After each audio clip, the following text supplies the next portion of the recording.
bien, exercice d'introspection qui consiste bien sûr à revenir sur nos différents objectifs. Et aussi, on va vous demander dans cette émission avec quelques questions. Comment faire son bilan de fin d'année? Qu'est-ce qui a marché ou pas? Élément de réponse, bien sûr, avant 8 heures dans ce Matin Bonheur. Et oui, Matin Bonheur qui vous offre un peu bonheur matinal. Et ce, en 95 minutes. Nous allons partir avec notre première pause. Vous connaissez eh bien, la rhétorique. C'est le flash et ensuite la météo à vous proposer. Merci de nous rejoindre. Notre sommaire aujourd'hui, qu'est-ce que nous allons vous proposer? Bien sûr, nous irons avec nos différentes articulations dans notre sommaire. Donc, combien ça coûte pour commencer? Direction sur les marchés pour savoir les prix de nos denrées alimentaires. Nous sommes dans la période de fête. On ne cessera pas de le dire, et ce, jusqu'à, bien sûr, à la fin de la semaine. Vous aurez aussi les infos jour J que nous allons vous proposer, mais aujourd'hui, les infos vont nous emmener qu'en France, le fitness, un peu de sport le matin, quelques exercices comme ça à faire. Voilà, si vous sentez aussi une petite fatigue, il faudrait quand même bouger un peu pour être en forme tout au long de la journée. Les appels WhatsApp pour nous permettre d'avoir votre rituel matinal et aussi à vous proposer pour ce matin. On a beaucoup d'éléments aujourd'hui dans le viseur qui nous permettra de décortiquer un sujet dont vous avez forcément eu les échos dans la presse qui sera à l'honneur aujourd'hui dans le viseur, revue de presse donc avec Renaud que nous allons retrouver aussi avec beaucoup de plaisir. Avant la fin de cette émission, on parlera famille. Dans ce compartiment, plutôt, nous allons évoquer le bilan de fin d'année à vous proposer, sans oublier que les informations continuent, bien sûr, dans cette émission. À présent, combien ça coûte?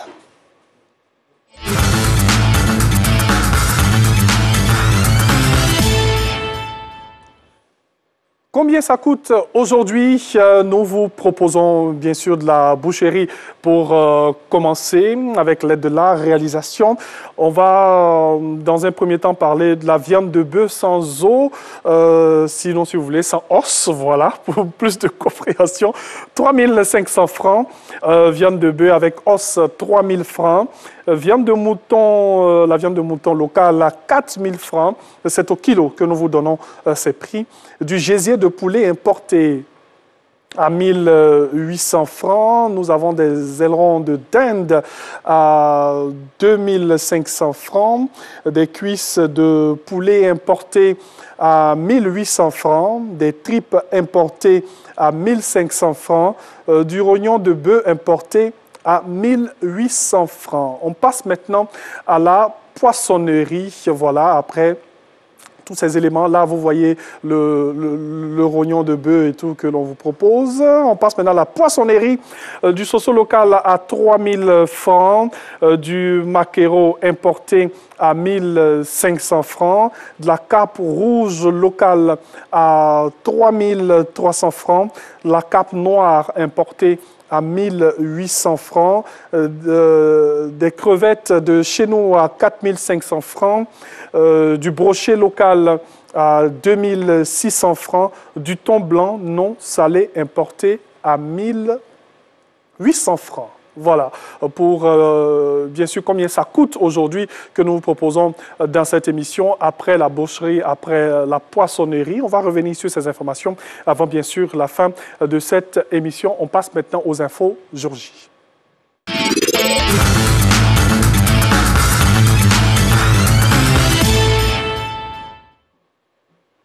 Eh bien, nous allons vous proposer aujourd'hui dans les infos jour J, on va commencer par la France, on va même y rester jusqu'à la fin de cette petite rubrique-là. Voilà, innovation depuis cette 6e saison de Matin Bonheur. Qu'est-ce qui se passe dans le monde? Il y a tellement d'événements. Aujourd'hui, en France, on a le All-Star Game 2021 avec des matchs All-Star, un concours de drink, des tirs à 3 points et aussi des meilleures animations. Nous nous sommes en basket là. Donc, lorsqu'on parle de All-Star Game, et c'est un rendez-vous avec toutes les stars, bien sûr, du basket. Nous avons pour la suite du cinéma, sorti en cinéma d'un film qui met en exergue une affaire bizarre. Imaginez, dans une maison où il y a une grande famille, l'on retrouve, il y a plusieurs femmes aussi, l'on retrouve un test de grossesse sans propriétaire. On va s'arrêter là. On va vous inviter bien sûr à découvrir ce film dans les salles, dans le monde, parce que c'est une grande première aujourd'hui. Le nom du film, c'est The Test. Et c'est un film qui sort, bien sûr, aujourd'hui. Donc, on revient sur nos informations. All-Star Game 2021 en France avec des matchs, un concours de dunk, des tirs à 3 points et des meilleures animations. Et aussi, un autre film qui met en exergue une affaire bizarre, je l'ai dit, une famille confrontée à une histoire de test de grossesse positif sans propriétaire. Chose bizarre. Le test qui sort aujourd'hui, mercredi 29 décembre 2021. Allez, on va aller avec le sport.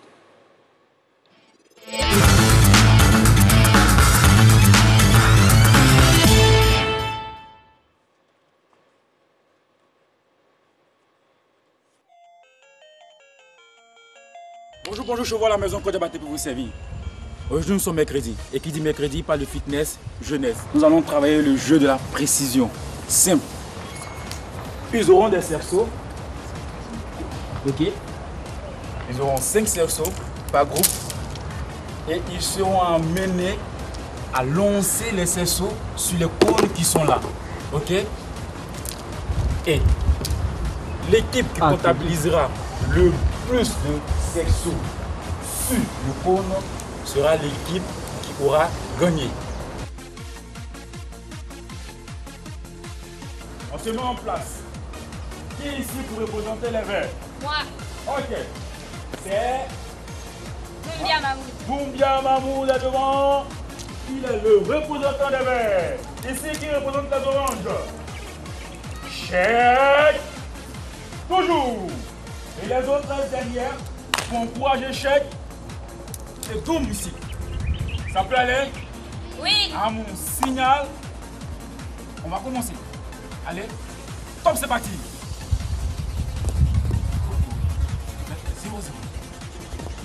0-0. 0-0. 0-0. 0. Oh! Oh! 0. Attends. On attend. On attend. On attend. Non, non, non. Chèque. On a fini là-bas. Alors? Les verts. Les verts.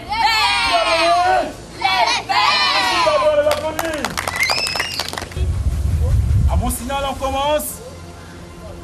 On suit. Top, c'est parti. Oh oh. 0-0. Oh. Attention. On a un ici.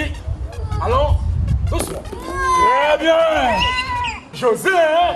Allez, José. Attention. José. Oh. Un qui a gagné, qui remporte la médaille orange. On l'applaudit. Et on part rapidement chercher les cerceaux et on revient. Doucement, doucement, doucement. Doucement. On revient, tout doux, on revient. Allez. Nous allons prendre les meilleurs de chaque équipe, vert et orange, pour s'affronter. Là, on aura José. Donnez les cerceaux à José. Et là, on aura Doumbia devant. Voilà. On dépose le reste. José va débuter.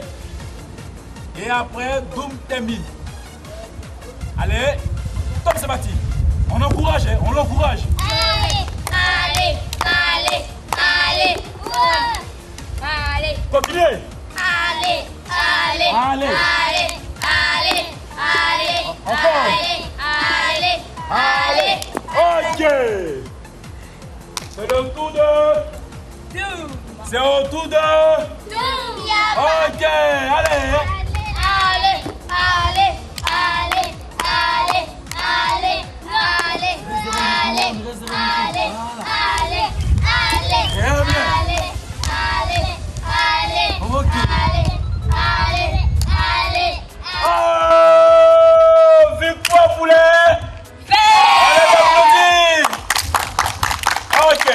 se fait face. On se fait face. Mettez-vous là. Voilà. Séparez-vous un peu. Très bien. Et les oranges et les verts vont se saluer. Ici, pour faire notre séance, rendez-vous mercredi prochain. Juste pour rappel, cette séance de jeu avec nos enfants avait pour but de travailler leur précision et leur adresse. Sur ce, à mercredi prochain et bye bye.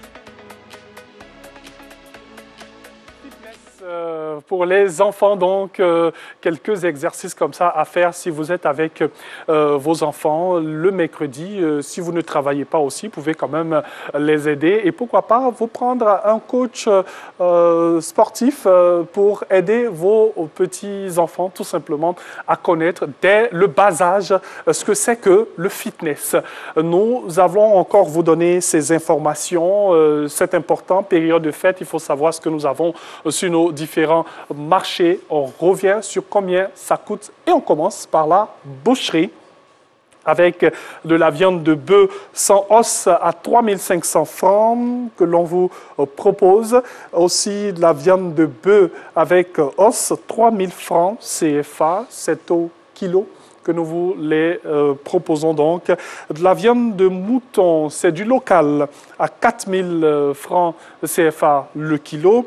Du gésier de poulet importé à 1 800 francs CFA le kilo. Des ailerons de dinde à 2 500 francs le kilo. Des cuisses de poulet importées à 1 800 francs. Aussi des tripes importées à 1 500 francs.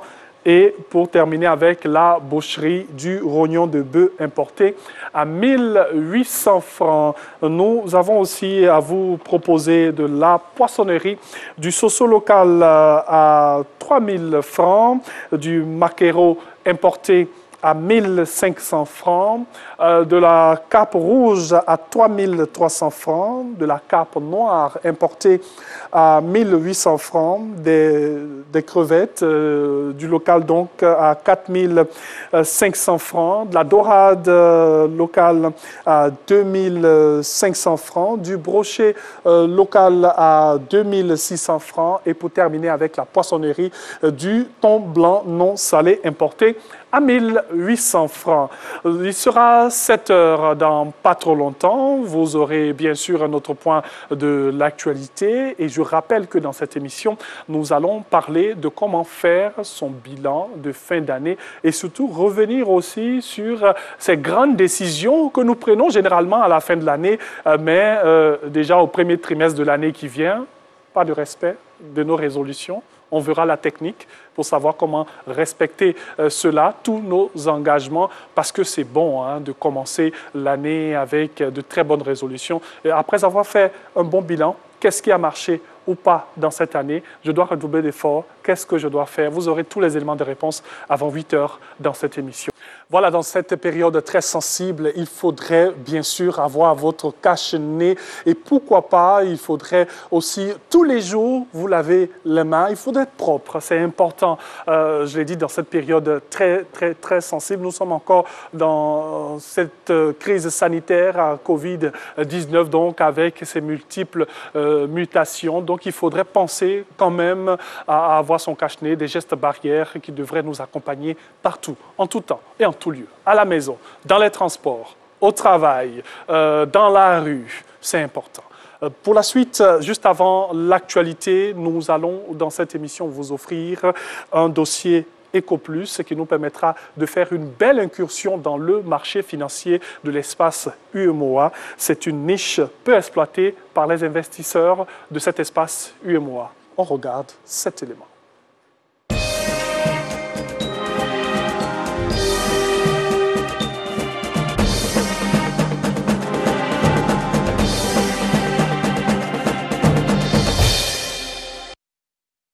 Des affiches publicitaires aguichantes et des promesses de gains intéressants. C'est sans doute ce qui motive Bernardin à vouloir investir en bourse. Agent dans une petite société d'édition, il a toujours regardé la bourse comme un monde d'initiés. Je m'intéresse davantage à la bourse maintenant parce que je vois que son épargne ou son investissement est en sécurité en fait. Toutefois, je note quand même qu'il y a un mystère autour de la bourse en Afrique, bon, dans ma région, dans la sous-région. Et c'est ce qui fait que je continue donc de chercher donc, à comprendre davantage. Aujourd'hui, séance de sensibilisation conjointement organisée par la Bourse régionale des valeurs mobilières et une organisation de la société civile à l'intention des entreprises, des particuliers et des jeunes curieux d'en savoir sur le fonctionnement des marchés boursiers. Il faut travailler à ce que plus d'entreprises de notre union viennent sur le marché par différents canaux. Les privatisations, les sorties de fonds de private equity et évidemment les admissions volontaires. Il nous faut plus de sociétés, il nous faut plus d'émetteurs. La bourse doit être démystifiée.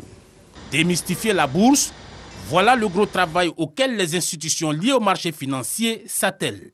Objectif, convaincre que la bourse n'est pas réservée exclusivement aux professionnels de la bourse, aux traders ou aux financiers, mais qu'elle est naturellement ouverte à tous, y compris aux investisseurs occasionnels.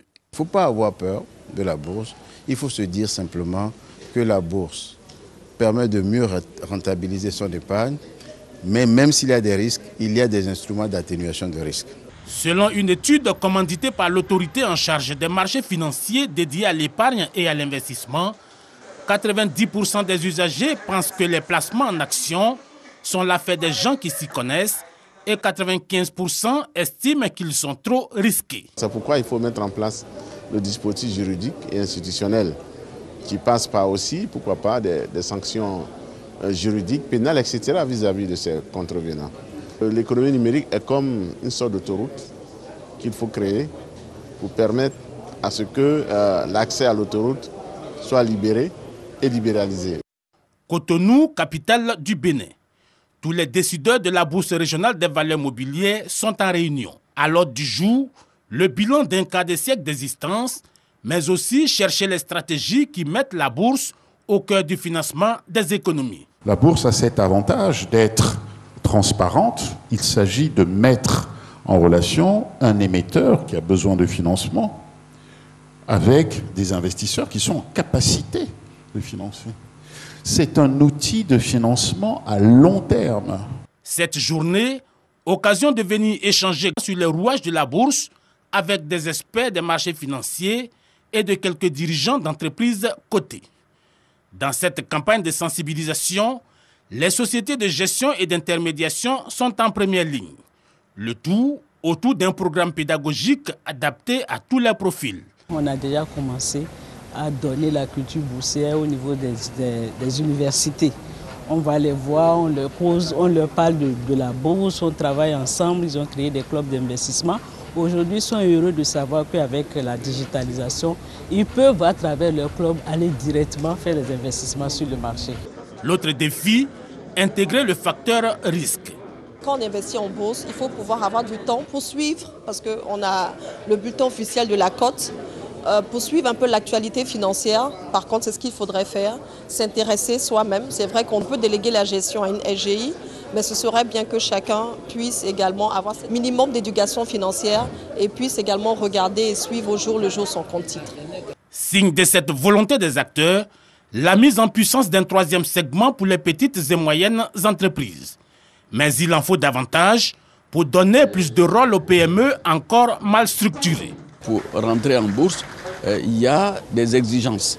Et justement, c'est les exigences de solvabilité, de bonne gestion et d'entreprises qui ont des capitaux importants et qui aussi peuvent justement attirer par leurs résultats les investisseurs potentiels.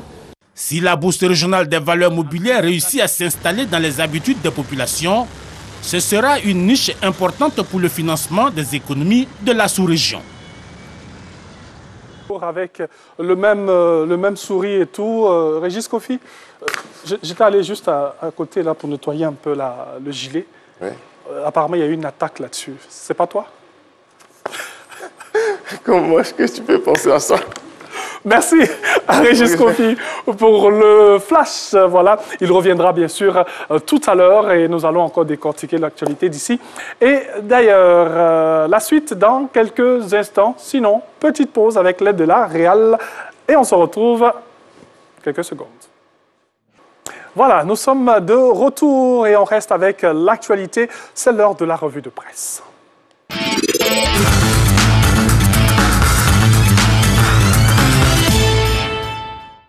Et il est avec nous, Renaud, Kevin, Kobia. J'aime bien. Bonjour Renaud. Bonjour Joël. Ça va bien ce matin? Ça va, super. Alors on est là pour inciter tout le monde à aller vers les kiosques à journaux. Oui, pour acheter les journaux. Pour bien soutenir sûr. la presse nationale. Eh oui, nous allons commencer par cette information et c'est l'heure du bilan de fin d'année, cette fois-ci pour le Patriote. Oui, à 3 jours de Nouvel An, le confrère jette un regard rétrospectif sur l'année 2021. Il passe en revue certains faits qui ont marqué la Côte d'Ivoire dans divers domaines durant les 12 derniers mois. Et parmi eux, il cite notamment le décès de l'ex-premier ministre Ahmed Bakayoko, la nomination de Patrick Hachi à la primature, les libérations de Laurent Gbagbo et de Charles Blé Goudé, suivi du retour au pays de l'ex-président, puis la création de son nouveau parti, le PPA Côte d'Ivoire. Le quotidien mentionne également la crise énergétique avec l'épisode du rationnement ou encore la découverte d'un gisement de pétrole au large des côtes ivoiriennes. Pour le confrère, ce qu'il convient de retenir de cette année 2021, c'est qu'elle a démontré la capacité de la Côte d'Ivoire à demeurer debout, peu importe les circonstances. Et on change carrément de sujet. Les prix de la volaille pourraient encore augmenter en cette période de fête. Oui, c'est ce que révèle l'Infodrome, encore le site d'information, après les augmentations constatées à la veille de la fête de Noël pour le prix, sur le prix des poulets de chair et pondeuse. Eh bien, pour la Saint-Sylvestre, ces prix pourraient encore grimper. Selon des vendeurs dont il a recueilli les propos, cette probable augmentation trouverait son explication dans le fait que le transport des volailles et leur nourriture ont connu une hausse. Autre facteur majeur qui expliquerait cette augmentation des coûts de la volaille, toujours selon ces revendeurs, c'est la surenchère faite par les fermiers dont les élevages se trouvent aux alentours du district d'Abidjan. Ainsi, souligne le confrère, le prix du poulet pour la Saint-Sylvestre pourrait aller au-delà de 5 000 francs CFA. Et n'empêche, bon appétit à tous et à toutes. Notre armée, parlons-en maintenant, eh bien, elle inspire désormais la confiance. Oui, ces mots sont du chef d'état-major général des armées de Côte d'Ivoire. Le général de corps d'armée Lassina Doumbia les a prononcés ce mardi 28 décembre lors d'une cérémonie de décoration de près de 1500 agents des forces armées et civiles de la défense. Et à l'occasion de cette activité qui s'est tenue à la place Ouattara Thomas Daquin de l'état-major général des armées, le premier responsable de la Grande Muette, selon l'expression, a salué le nouvel état d'esprit des soldats ivoiriens qui, dans le silence et la discrétion, continuent d'œuvrer nuit et jour à la construction de l'armée nationale malgré tous les défis auxquels ils sont confrontés. Et lutte contre le terrorisme, la Côte d'Ivoire blinde son dispositif sécuritaire. C'est ce que révèle l'Inter, selon le quotidien. Après les attentats de Grand Bassam en 2016, ceux de Kafolo 1 et 2 en 2020 et celui plus récent de Teini qui ont tous fait plusieurs morts, la Côte d'Ivoire a décidé de renforcer ses capacités militaires pour parer à tout type de menaces de ce genre. Ainsi note-t-il, le pays s'est doté d'une académie internationale de lutte contre le terrorisme qui a été inaugurée en juin 2021. Et à côté de cet établissement, le confrère ajoute que le matériel des troupes ivoiriennes a été renforcé, que la Marine nationale va bientôt être dotée de nouveaux navires ou encore que l'effectif des troupes nationales va s'enrichir de 3000 nouveaux soldats. Et on parle maintenant santé avec la première transplantation de foie qui a été réalisée en Côte d'Ivoire. Oui, cette opération inédite dans notre pays a été un succès, réalisée ce lundi 27 décembre à l'Institut de cardiologie du CHU de Treichville par une équipe mixte composée de chirurgiens ivoiriens et égyptiens. La première transplantation hépatique consistant à remplacer un foie malade par un foie sain a duré 12 heures d'horloge. Et selon l'équipe médicale qui est citée par Fraternité Matin, la patiente âgée de 60 ans qui a reçu le foie et le donneur sont stables. Le confrère souligne qu'après la greffe des reins qui est réalisée en Côte d'Ivoire depuis 2012, celle du foie vient enrichir l'arsenal thérapeutique de notre pays qui devient ainsi le premier pays d'Afrique de l'Ouest à réaliser cette intervention. Lorsqu'on regarde aujourd'hui nos hôpitaux et nos officines, on a envie de se demander, est-ce le variant Omicron lorsqu'on évoque la montée brusque des cas de Covid-19 en Côte d'Ivoire? Oui, c'est la question que se pose aussi l'Inter. Et pour y voir plus clair, le confrère a ouvert ses colonnes à des spécialistes. Et ces spécialistes qui ont requis l'anonymat n'ont ni confirmé ni infirmé si le nombre de cas actuels de grippe saisonnière liés à la Covid-19 ou à son variant Omicron. Cependant, s'il y a une chose sur laquelle ils sont formels, c'est que nous sommes entre la 3e et la 4e vague de contamination à la Covid-19 en Côte d'Ivoire. Et pour avoir plus de précisions sur le sujet et savoir les mesures prises par les autorités sanitaires nationales pour juguler cette situation, eh bien, il faut lire l'Inter de ce jour. Et on continue de parler de la recrudescence des cas de Covid-19. Vous refermez cette revue de presse. Vous nous dites un cabinet ministériel contaminé par la maladie. Oui, c'est ce que nous apprend Soir Info, encore le confrère. La quasi-totalité des agents de ce cabinet ministériel qui est impliqué dans la lutte contre la Covid-19 est touchée par la maladie. Et parmi les cas signalés, le quotidien note que le variant Omicron est soupçonné. Pour en avoir le cœur net, il indique que des tests ont été effectués sur tous les agents concernés par cette brusque contamination. Et selon le quotidien, la conséquence de cette situation est que toutes les activités inscrites à l'agenda de ce ministère ont été reportées. Merci Renaud. Merci Antoine. Merci pour toutes ces informations qui nous a permis de voyager comme ça à travers tout ce que nous avons dans notre... Au niveau local. Surtout la Covid-19. On rappelle encore, mesures barrières. Mesures barrières, il faut se laver les mains régulièrement. En tout cas, il faut revenir aux fondamentaux du début de la pandémie, se laver les mains régulièrement, porter le masque, respecter la distanciation et puis surtout éviter de se retrouver dans des endroits qui sont bondés de monde et où il n'y a pas d'aération. Parce que c'est surtout ça aussi. Quand on est dans des endroits clos et restreints, c'est plus facile de choper le virus. Oui, merci beaucoup à Renaud. Et n'oubliez pas le cache-nez. Oui. Oui, n'oubliez pas. Ouais. C'est pas quelque chose qu'on doit mettre dans la poche et tout, ou en faire le petit malin. Il faut porter le cache-nez. Bien évidemment. Ouais, avant la fin de cette émission, je vais porter mon cache-nez. J'ai le mien dans ma poche. Hein. Ah, OK. Parce que je peux pas comme il fait la revue de presse, il ne peut pas porter. Merci beaucoup à Renaud, que nous allons retrouver avec beaucoup de plaisir, toujours dans Matin Bonheur. Avec lui, c'est la revue de presse et aussi Instant Vérité. N'oubliez pas, et l'info continue. Voilà, pour vous dire que les informations sont à outrance sur RTI 1, la chaîne qui rassemble. Nous partons maintenant avec un sujet encore plus important. Comment faire son bilan cette fin d'année? Qu'est-ce que c'est que le bilan déjà, pour ceux qui ne savent pas? Qu'est-ce qui a marché ou pas? On parlera de tout avec ce grand monsieur, monsieur Zabi, docteur Frédéric Zabi Joe, qui va venir, qui fait son entrée. Ouais. En fait, ici, c'est que c'est sans musique. On vient tout doucement. Ouais. Dommage. J'aurais voulu que ce soit l'autre Suzanne Nazou qui m'accueille, mais bon. Oui, c'est pas faux, c'est pas faux. La musique des esclaves, ça fait bouger. Alors, vous allez vous installer. Merci, merci, Chanjal. Docteur Frédéric Zabidjo, avec qui on passera un bon petit moment pour parler de bilan. Ce sera juste après ce jingle.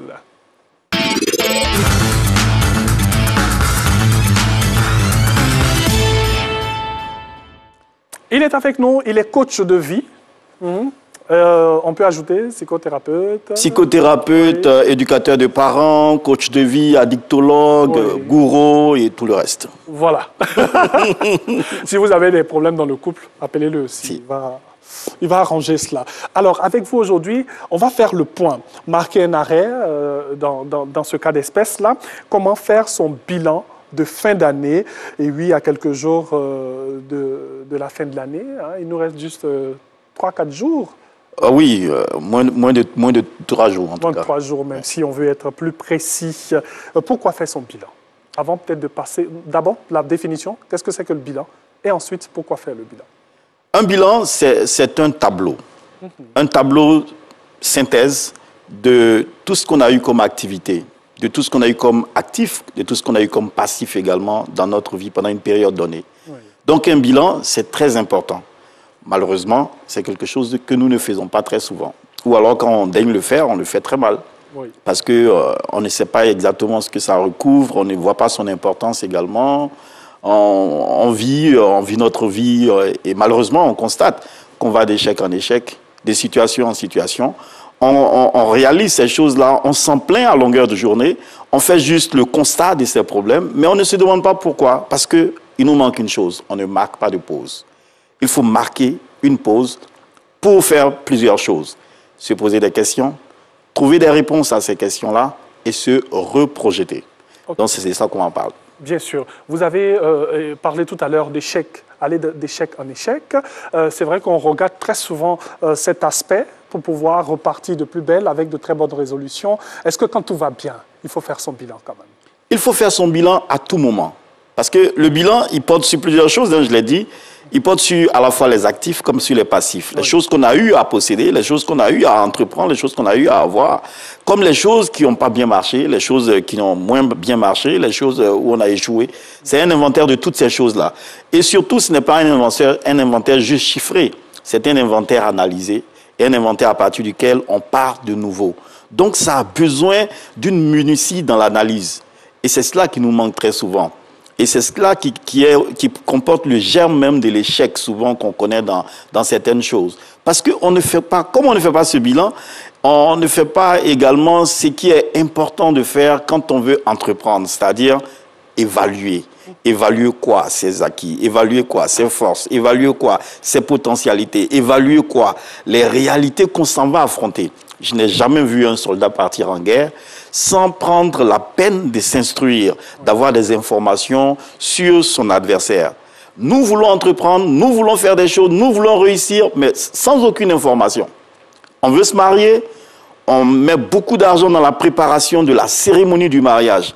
Mais les informations concernant le mariage, blackout total.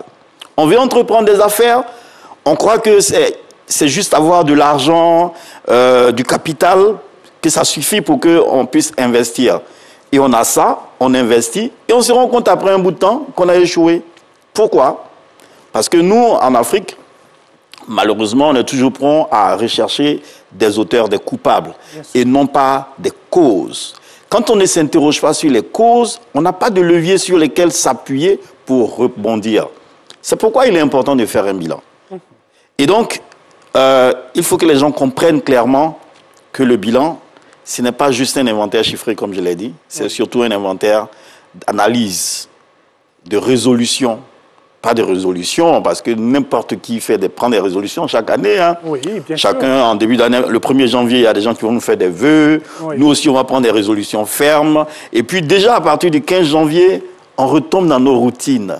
Pourquoi? Parce qu'on n'a pas d'objectif. Bien sûr, bien sûr. Déjà, pour faire un bilan, il faut partir d'un point de départ. Il faut revisiter ses objectifs initiaux. Combien de personnes s'asseyent en début d'année pour se dire, dans ma vie de couple, dans mon rôle d'éducateur, de père ou mère de mes enfants, dans mes affaires, dans mon travail, dans ma santé, dans mes attitudes, dans mes comportements, voici ce que je décide de faire, voici qui je décide d'être, voici où je décide d'aller. Combien de personnes font ça et le notent même? Même quand on ne le note pas, aujourd'hui, on a toutes les technologies pour nous permettre de faire les choses de la meilleure des façons. Oui, on a nos téléphones, on peut enregistrer. Et puis, écoutez ça chaque jour. Écoutez chaque jour. J'ai décidé d'atteindre quel but, à quel terme. Fixer un objectif, ça veut dire le fixer et lui donner un délai de réalisation. Je veux faire telle chose, je le fais à quelle échéance? Je veux me marier, je me marie quand précisément? Parce que c'est quand cette échéance va arriver que je pourrai savoir le chemin que j'ai parcouru, le chemin qui me reste à parcourir, ce que j'ai fait. C'est cela qui me permettra d'avoir une vision sur toutes ces choses. Donc, un bilan, c'est un tableau. Un tableau. Un tableau. Vous le dites, mais un tableau qu'il faut faire. Il faut même, dans la pratique et tout, on prend un papier et tout, on a parlé des téléphones, on peut aussi noter tout là-dedans pour savoir, bien sûr, comme je le dis même depuis le début de cette émission, qu'est-ce qui n'a pas marché ou qu'est-ce qui a marché, revenir un peu sur tout ce que nous avons fait tout au long de l'année. On parlera tout à l'heure, après le flash d'information, eh bien, on parlera des types de bilans. Voilà, je pense qu'on a encore un peu de temps. On va y aller avec les différents types de bilans. Souvent, quand on daigne faire un bilan, on regarde juste les sommes d'argent qui sont passées entre nos mains durant l'année. Okay. Bon, voilà, on s'arrête à ça. Oui. Ou alors, on prend les grands événements qui nous ont marqués. Mais non, il ne s'agit pas de ça. Il s'agit de comprendre, premièrement, que la vie, c'est un système. Un système, il est composé de plusieurs sous-systèmes qui sont imbriqués les uns dans les autres et qui s'inter-influencent quotidiennement. Je veux dire que ma santé influence mes finances. Mes finances influencent ma santé et mon travail et mon rôle de parent. Mon rôle de parent influence mon travail, ma vie de famille, ma réaction vis-à-vis de mes pairs dans la société. Tout est en relation. Oui. Donc, ce n'est pas normal de voir, par exemple, des gens dire bon, ok, moi, je prends les 3 premiers mois, là, je me consacre à mes enfants, et puis après, je vais me consacrer à mon boulot. Non, c'est une erreur. Parce que au moment où vous êtes en train de vous consacrer à vos enfants, les autres activités de votre vie, ça n'attend pas. Ben oui. Le jour où vous allez décider de les faire, ben, il sera peut-être trop tard, ou alors il y a des choses qui vous auraient manqué, etc. Donc, c'est d'agir de façon concomitante sur chaque aspect de notre vie. Quand on comprend cela, on fait une analyse globale de tous les aspects de notre vie. Et donc, il faut prendre en charge un bilan d'abord de santé.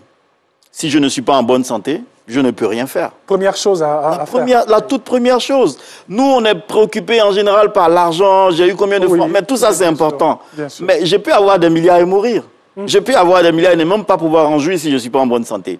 Alors, Dr Zabi, c'est vrai, c'est tellement intéressant ce que vous dites, c'est tellement important aussi. Retenez qu'il faut commencer par le bilan de santé. Si on est en bonne santé, on peut tout faire. On va revenir avec vous. Ne décrochez pas, chers téléspectateurs. Restez avec nous, bien sûr. On aura le point de l'actualité à vous proposer avec Régis Kofi. Et juste après, on reviendra avec Dr Zabi pour toujours échanger sur comment faire son bilan. C'est l'heure là hein, de faire le bilan. Mais il nous donnera la période mieux indiquée pour pouvoir bien faire son bilan. Allez, flash et on revient.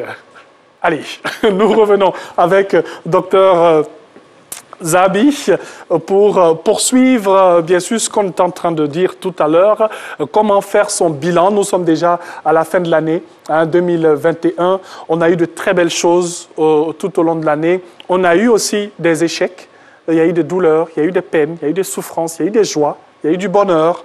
On fait maintenant le bilan. Docteur. We make a break for our breakthrough. On va s'arrêter pour rebondir, pour notre lance, en fait. Et c'est très important. Et donc, je suis en train de dire que il faut commencer par faire un bilan de santé. Bilan de santé, vous savez, par exemple, quand quelqu'un rentre dans la quarantaine, pour un homme, il a un organe qu'on appelle la prostate, qu'il faut qu'il aille faire analyser, parce qu'il peut se laisser surprendre par un cancer de la prostate, par n'importe quelle autre maladie de la prostate. Et donc, par exemple, pour ne pas se laisser surprendre par ce type de maladie, c'est d'aller faire un examen. Quand on sait qu'on approche cet âge-là.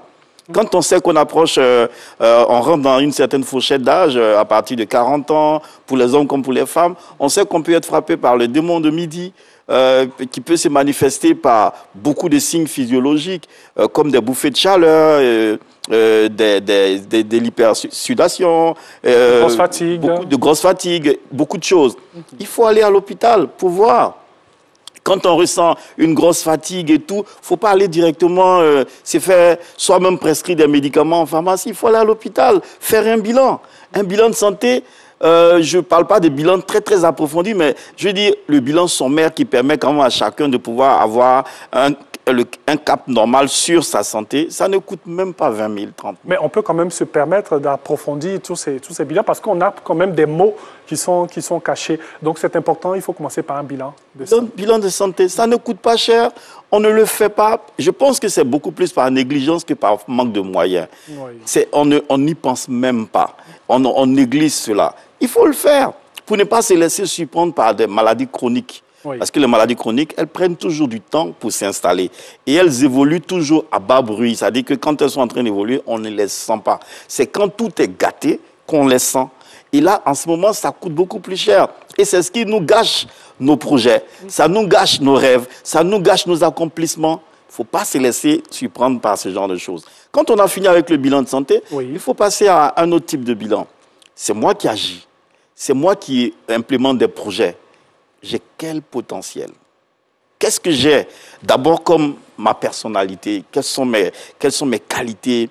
Quels sont mes défauts? Il faut que je les passe en revue. Parce que, vous savez, juste quelqu'un qui est nerveux, il peut passer à côté de beaucoup d'opportunités à cause de ses traits de caractère. Bien sûr. Il aura juste ses larmes pour constater, pour pleurer que, voilà, les sorciers de mon village ont fait en sorte que je n'ai pas eu tel contrat. Alors qu'il ne sait pas que c'est son attitude qui a repoussé, par exemple, les potentiels partenaires avec qui il pouvait travailler. Donc, qui suis-je? Il faut que je sache qui je suis pour que je puisse aller correctement vers les autres. Moi, j'ai d'abord besoin de savoir qui je suis. Pour pouvoir aussi me remettre en cause. Me remettre en cause. Je veux aller me marier. J'ai quoi? Quand je parle de j'ai quoi, je ne parle pas des casseroles ou bien des assiettes. Non. Oui. Je suis qui? J'ai quoi à offrir, moi, en tant que personne, à celui ou celle vers qui je m'en vais? J'ai quoi?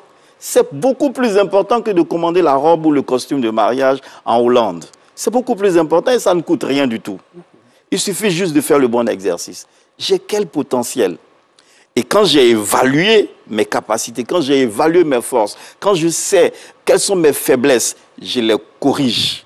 Quand je sais quelles sont mes forces, je travaille à des stratégies pour les bonifier. Parce que, moi j'ai compris une chose, quand on ne cesse de se bonifier, on attire des opportunités. Oui. Alors que les opportunités produisent toujours du matériel, du fric par exemple. Donc, il faut faire toujours un bilan de personnalité. Ensuite, il faut également faire un bilan de capacité. Là, on est dans le type les différents types voilà. de bilan. On poursuit. Souvent, je peux être un instituteur. Pourtant, j'ai des talents, par exemple, en cuisine. Et je laisse mourir ça. Donc, je me contente juste de la craie. Et puis, je me plains de mon salaire. Alors que je peux implémenter d'autres petites activités liées à des potentialités qui sont cachées en moi et qui peuvent se révéler et que je peux commercialiser, par exemple. Oui. Donc, il faut savoir ce qu'on détient comme d'autres potentialités qui sont en nous. Il faut faire un inventaire de son potentiel. Qu'est-ce que je sais faire en dehors de ce que j'ai appris à faire à l'école, par exemple? Moi, je suis psychologue, mais en dehors d'être psychologue, je peux très bien faire des dessins et faire des tableaux que je peux vendre. Ça peut me rapporter de l'argent. Et donc, je ne serai pas en train de me plaindre de mes revenus de psychologue seulement. J'aurai plusieurs cordes à mon arc. Voilà comment on peut se bonifier. Il faut faire donc un bilan de potentiel. Quand on a réussi à faire ces choses, on peut revenir maintenant au bilan chiffré de tout ce qu'il y a comme entrée financière. J'ai eu quoi? J'ai dépensé quoi? J'ai eu quoi comme acquis? Qu'est-ce qui me reste à faire? À quel niveau je suis arrivé au niveau de la réalisation de tel ou tel projet? Je vais passer en revue ces choses-là. Et quand je passe en revue ces choses, je n'oublie pas une question fondamentale. Laquelle? Quel était mon objectif de départ? Je voulais arriver à quel niveau, à tel moment de l'année, à mon niveau? Et où est-ce que je suis actuellement? À quel niveau suis-je? Moi qui rêvais en début d'année d'avoir, je dis n'importe quoi, une épargne nette de 100 millions dans mon compte d'épargne, moi qui rêvais de ça, on est là actuellement au 28 décembre, n'est-ce pas? 29 décembre. Je suis à quel niveau? J'ai combien de francs? Je peux constater que... j'ai dit n'importe quoi encore, j'ai moins 4 millions dans mon compte, ça dit c'est moi qui dois plutôt 4 millions à ma banque au lieu d'avoir plus 100 millions. Oui. Donc ça, c'est l'évaluation de mon point d'arrivée. Je suis à quel niveau-là en ce moment? La troisième question ici, comment je me suis arrangé pour être là, à ce niveau-là, au niveau où je suis et dont je ne suis pas satisfait? Je n'ai pas dit comment l'État de la Côte d'Ivoire a pu me conduire à ça. Je n'ai pas dit comment est-ce que les circonstances familiales m'ont poussé à ça. Non, je dis et je répète, comment je suis arrivé au résultat qui ne me satisfait pas et que j'ai là actuellement. Ça me remet en scène, ça me remet en selle, ça me met en cause ma part de responsabilité dans ce qui m'arrive. Je n'ai pas dit ma part de culpabilité. Il faut distinguer la culpabilité de la responsabilité. Parce que très souvent, nous sommes enclins à nous culpabiliser, là où on devrait plutôt nous responsabiliser. Quand on est coupable, bon, quand on a fini de trouver le coupable à une chose, à un dégât par exemple, ça ne change rien au dégât. Oui, oui. Le verre, il est cassé. La première réaction des Africains, Qui a cassé mon verre? Au lieu de se demander, mais comment ce verre s'est cassé? Parce que qui a cassé mon verre? Quand on trouve l'auteur, ça ne change rien et ça ne nous emmène pas à corriger les erreurs. On va rester en train de rechercher l'auteur. C'est les sorciers, c'est mon oncle, c'est ma tante, c'est Cécile, c'est Pierre, c'est Paul. On cherche ça. On n'avance pas. C'est pour ça qu'on est toujours statique dans nos avancées. Alors, docteur, vous avez évoqué plusieurs aspects. Vous avez commencé par le bilan de santé et tout. Ce qu'on constate, c'est que l'erreur que nous faisons, c'est quand on commence par le bilan financier. Qu'est-ce que j'ai pu mettre dans ma poche? Qu'est-ce que j'ai pu faire et tout? Est-ce qu'il y a une période indiquée? Là, nous sommes le 29. On est à quelques jours du 31. On se dit, il faudrait que je fasse mon bilan avant que minuit n'arrive. Quelle est la période indiquée? Vous savez, tout ce qu'il y a là, c'est par rapport à des références historiques. Hein. Oui. On parle de 1er janvier qui va se passer dans les quelques jours. Moi, ma première année, ça peut être le début de mon année, ça peut être le 1er mars, ça peut être le 1er avril. Tout dépend de ce qu'on a comme objectif. À quel moment j'ai tel objectif? C'est le point de départ de mon bilan. C'est un exemple. Hein. Oui. Mais la période de fin d'année, elle est propice, elle est bien indiquée pour le monde en général, parce que c'est en ce moment-là que plus ou moins tout le monde s'arrête. Donc, il est bon qu'on s'engage dans cette mouvance-là pour faire un peu le point de nos activités annuelles. Oui. Puisque l'année calendaire, ça part du 1er janvier au 31 décembre, ce serait bien... Pour les humains, hein, mais pour les entreprises, l'année, ça se termine en général, je crois que c'est en octobre ou en fin septembre.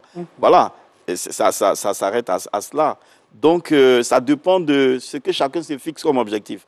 Mais le plus important, c'est de partir d'un repère. Un repère. À quel moment précis est-ce que je décide de faire quoi? Après, quand je décide de faire telle chose, à quel moment... Et à quel moment est-ce que je compte avoir l'achèvement de cette chose? Quand je me suis fixé ces périodes-là, en ce moment précis, en cours de parcours, je m'arrête de façon périodique. Il ne faut pas faire seulement des bilans annuels. Si quelqu'un prend l'habitude de faire que des bilans annuels, il se laisse surprendre par beaucoup de choses et il accumule les erreurs. Il faut faire beaucoup de bilans périodiques entre-temps. Je veux dire... C'est vrai, je commence par exemple mon bilan, je veux dire ma projection le 1er janvier, Oui. je compte faire un bilan le 31 décembre de l'année prochaine, mais je dois faire des bilans hebdomadaires chaque semaine, des bilans mensuels, des bilans trimestriels, des bilans semestriels, je dois faire des bilans périodiques. C'est tout un exercice. C'est un exercice qu'il faut faire. Celui qui s'exempte de faire ces choses-là, il navigue à vue et il est toujours surpris. Il navigue à vue. Il y a beaucoup de choses pour lesquelles on ne devrait pas se laisser surprendre. Et il y a beaucoup de choses qui nous emportent qu'on peut facilement éviter. Mais ça nous emporte quand même. Pourquoi? Parce que nous ne nous arrêtons pas. Quand vous prenez la peine de vous arrêter de façon périodique et régulière, très souvent, vous voyez des signes qui apparaissent, qui vous alertent et vous corrigez. Regardez, quand vous prenez par exemple une voiture, si vous ne regardez pas le tableau de bord du tout, vous pouvez assister à une panne sèche. Hein. Vous pouvez assister à n'importe quelle panne facilement. Alors que si vous regardez régulièrement votre tableau de bord, vous voyez les signaux qui vous alertent. Quand vous voyez quelque chose, vous partez directement chez le mécanicien. Ça vous évite de grosses dépenses. Ça vous évite de grosses surprises, de désagréables surprises, où vous êtes à lancer d'Abidjan à Yamoussoukro en pleine autoroute et puis vous faites une panne de carburant. En pleine brousse, en pleine nature. Ça arrive aux gens qui n'ont pas de bonnes... Sauf s'il y a un accident particulier, je ne parle pas de ces cas de figure-là. Mais pour ce qui est général, ça n'arrive qu'aux gens qui ne regardent pas leur tableau de bord.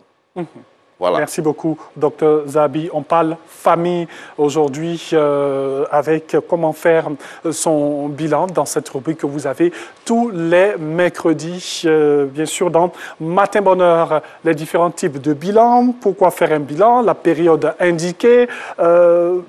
On le dit, hein, ça nous concerne nous. On commence d'abord par nous-mêmes notre propre bilan, notre mise en cause et tout. À quel moment, lorsque nous sommes dans un foyer, nous avons notre épouse ou notre époux, à quel moment on implique la personne qui est à côté de nous? À tout moment. Oui. Il faut prendre, et ça, c'est beaucoup, ce que je dis là, c'est beaucoup plus valable dans les foyers même qu'ailleurs. Oui. Dans le couple, il faut prendre la peine de faire des bilans périodiques réguliers. On prend des résolutions, on prend des décisions. Il faut voir le niveau d'implémentation. Chérie, allons marcher un peu dans le quartier. Je prends la main de ma femme, on marche parce qu'on n'a pas d'argent, c'est un plan stratégique. On n'a pas d'argent pour éviter d'aller dans un restaurant où j'ai dépensé. Ouais. C'est pour dire aux gens qu'on n'a pas besoin d'argent pour faire ces choses. On n'a pas besoin de grand-chose. Ce que vous dites, c'est tellement intéressant parce que même faire les 100 pas, comme on dit généralement, couramment, faire les 100 pas dans le quartier avec son épouse, c'est assez relaxant. C'est relaxant et puis ça ne coûte rien. Oui. Donc je prends ma femme, je la prends par la main, on marche et puis en cours de route, j'ai dit, mais la semaine dernière, on a décidé que toi et moi, on ne va pas se dire des méchancetés devant les enfants. Durant cette semaine, à quel niveau on en est? Ah oui, tu te rappelles, le lundi passé, devant les enfants, tu m'as rabouré. Ah chérie, vraiment, excuse-moi. Qu'est-ce qu'il faut que je fasse pour ne plus que ça arrive? Ah, désormais, tu sais, si je ne suis pas content, il faut regarder mon visage. Je vais te faire un clin d'œil. Et là, tu verras que je ne suis pas content. Abrège ce que tu es en train de faire. On prend de nouvelles décisions. Oui. Et on avance comme ça. Si on le fait régulièrement, il n'y a pas de raison que de grosses crises apparaissent. Bien sûr. Voilà, parce qu'on a toujours des leviers sur lesquels s'appuyer pour éteindre les foyers de feu là où ça commence. On n'attend pas que le feu s'installe pour aller chercher les pompiers à Trècheville, à Macorie, etc. Non, on est nous-mêmes pompiers à la maison. Oui. C'est important de s'asseoir régulièrement avec ses enfants pour dire, la dernière fois, on s'est réunis le dimanche passé, j'ai dit que toi, Pierre, tu étais le ministre des Finances ou bien alors le ministre des Infrastructures à la maison. C'est toi qui devais veiller sur la qualité de tout ce qu'on a à la maison. Pourquoi j'ai remarqué qu'il y a un robinet qui chointe? Tu ne m'as pas averti? Ah non, papa, ça m'a échappé. Ok, désormais, s'il te plaît, chaque jour, lève-toi, rentre dans chaque chambre, rentre dans chaque douche, vérifie les choses. L'enfant fait. Et c'est simple. C'est simple, ça ne coûte rien. Ça ne va pas nous amener à payer de grandes factures parce qu'on a le temps de faire ça. En une semaine, on fait le constat. On amène la personne à corriger son comportement. La personne corrige. On lui donne de la valeur. On l'emmène à prendre confiance en elle, si c'est par exemple un enfant, en lui, si c'est un enfant. Et puis deuxièmement, ça nous évite des surprises désagréables. On est là, on se plaint de la faiblesse de notre budget, de notre salaire, etc. Mais on laisse des dépenses s'installer. Un robinet qui chointe, ça coûte quoi de le changer tout de suite à 2500 plutôt que d'aller payer une facture d'eau à 70 000 alors qu'on a l'habitude de payer la facture d'eau à 15 000. C'est un exemple. Juste parce qu'on n'a pas fait de bilan, si on s'était arrêté de façon périodique, on aurait remarqué ces choses, on les aurait corrigées facilement. Il faut prendre la peine de faire des bilans périodiques. Donc c'est vrai, bilan annuel, c'est important. Mais bilan annuel sans bilan périodique, c'est un bilan qui est vide. Ok, bilan périodique donc à faire chez vous à la maison, ça peut être par semaine. Le lundi, je commence ma semaine, j'ai des courses, j'ai des projets, j'ai des petites choses à faire et tout. Vendredi ou dimanche, samedi même dimanche, on peut quand même dire est-ce qu'on a réussi à le faire, ainsi de suite. Ça peut être mensuel ou même aussi annuel. Alors, c'est vrai qu'on a parlé de la famille et tout. Nous avons des projets, nous sommes dans une entreprise. Notre entreprise fait son bilan. À la fin de l'année, nous aussi, en tant qu'agent de cette entreprise, on peut faire notre bilan. Absolument. Je suis chef de service, j'ai envie de devenir chef de département et tout. On peut se permettre cela? On doit se permettre de faire des bilans à tous les niveaux de notre vie. Vie professionnelle, vie familiale, vie conjugale, vie à tous les niveaux. Tous les niveaux. Je suis à un niveau petit, je rêve d'un niveau plus grand. Oui. Je fais mon bilan. L'entreprise, c'est vraiment demande de faire le bilan de mon département. Oui. Et au cours de ce bilan de mon département, je fais mon bilan personnel en tant qu'employé de ces départements-là, en tant que membre de ces départements. Qu'est-ce que j'ai réussi à faire? Qu'est-ce que j'ai fait bien? Qu'est-ce que j'ai moins bien fait? Qu'est-ce que je n'ai pas bien fait?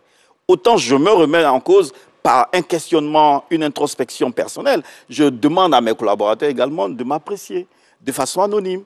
Mais souvent, vous voyez les visages des chefs, ils ne donnent pas envie qu'on leur dise ce qui ne va pas. Parce que ce sont des gens qui sont imbus de leur personne. On ne peut pas les approcher, on ne peut pas leur faire des remarques parce qu'ils savent tout, ils connaissent tout, ils sont irréprochables. Donc, quand c'est comme ça, on vous laisse. Et vous évoluez dans vos erreurs. Donc, il faut apprendre dans le bilan à être humble. À être humble. L'humilité précède la gloire. Quand on est humble, on a une attitude d'humilité, on emmène on s'emmène soi-même à se bonifier. Parce que celui qui se bonifie, c'est celui qui sent qu'il n'est pas encore accompli et qu'il a à être accompli. Donc, il va toujours au meilleur de lui-même. Chers amis téléspectateurs, il faut que vous appreniez à faire un bilan, à vous arrêter de façon ponctuelle, de façon régulière et à vous poser les bonnes questions. Où est-ce que je veux aller? Où suis-je? Quelle est ma part de responsabilité? Et puis, comment est-ce que je peux me projeter à nouveau pour les prochains mois, les prochaines semaines, les prochaines années qui vont venir? Merci beaucoup. Voilà qui est bien dit, parce que tout simplement, le temps il court, hein? Le temps passe très vite. Donc, il faut marquer souvent un arrêt pour faire son bilan, c'est important. Merci, Dr Frédéric Zabidjo. Il est psychothérapeute, il est coach de vie. Voilà, c'est un homme bien et il est gourou. C'est ce qu'il fallait, rajouter. Un chef. Non, pas un chef. Ici, là, c'est moi le chef. Merci beaucoup, docteur. Merci. Mais il va rester avec nous et avec lui, bien sûr, nous partons encore avec l'actualité. Renaud de retour avec l'info continue. Matin Express.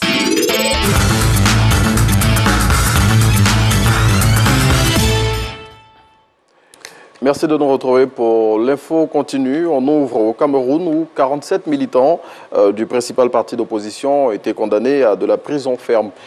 Ces membres du mouvement pour la renaissance du Cameroun, parti de l'opposant Maurice Kamto, dont son porte-parole et son trésorier ont été condamnés à des peines allant d'1 an à 7 ans de prison ferme, notamment pour rébellion et tentative d'insurrection, selon un responsable de cette formation politique. Covid-19, variant Omicron, le président américain lève l'interdiction de voyage aux États-Unis depuis les pays d'Afrique australe. Le président Joe Biden a annoncé la levée à partir du 31 décembre de l'interdiction d'entrer aux États-Unis pour les voyageurs en provenance de 8 pays d'Afrique australe, 1 mois après la mise en place de cette mesure en raison de l'apparition du variant Omicron. Cette réouverture des frontières concerne l'Afrique du Sud, le Botswana, le Zimbabwe, la Namibie, le Lesotho, l'Eswatini, le Mozambique et le Malawi. On continue de parler des mesures de lutte contre la Covid-19 et c'est en Belgique cette fois où la justice a suspendu la fermeture des salles de spectacle. Cette décision a été prise par la justice belge car selon elle, les autorités du pays n'ont pas réussi à démontrer que les salles de spectacle relevant du secteur culturel seraient des vecteurs de propagation massif du virus et lieux particulièrement dangereux pour la santé et la vie des personnes au point qu'il soit nécessaire d'en ordonner la fermeture. Covid-19 en France toujours pour refermer. Les discothèques resteront fermées 3 semaines supplémentaires à partir du 3 janvier. Les discothèques qui ont été fermées pour 1 mois début décembre pour faire face à la situation sanitaire. Ces établissements resteront donc fermés 3 semaines supplémentaires à partir de cette date selon le ministre délégué chargé du tourisme des PME, Jean-Baptiste Lemoine. Voilà, c'est ici qu'on s'arrête pour aujourd'hui. Merci beaucoup. Info continue avec Renaud, docteur. On va s'approcher. Renaud, tu nous rejoins? J'ai un petit cadeau pour Renaud aujourd'hui. Ah ouais? Oui. Bon, j'ai hâte alors. Un petit cadeau. Après le doubling de la dernière fois, si je peux le dire ainsi. Non. Pourquoi? Non, attends. J'ai envie de t'offrir ce stylo. Oui. Bon, ce stylo-là, rassurez-vous, il sera repris tout à l'heure. Oui. En fait, ce que je ne savais pas, c'est qu'il n'écrit plus. Ah, ok. Il n'écrit plus. Merci pour le cadeau empoisonné. Mais c'est un beau cadeau. Hein? Tu peux le garder. Merci, docteur. Merci infiniment. Ça a été un plaisir. Hein? Oh, mais c'était partagé. Voilà, faites votre bilan. Hein? C'est important. Faites votre bilan. Nous sommes déjà à quelques jours de la fin d'année. Voilà, donc oui. Faire le bilan, c'est important pour savoir où on s'est arrêté et qu'est-ce qu'on a envie de devenir. Merci à toute l'équipe qui a eu à préparer cette émission. Je fais un coucou à Bennett, voilà, et merci aussi à vous, chers téléspectateurs. On va se retrouver demain, ce sera jeudi donc, avec d'autres sujets qui vous permettront d'être en harmonie avec vous et aussi avec les autres. N'oubliez pas, c'est vous les boss. Que Dieu vous garde au revoir.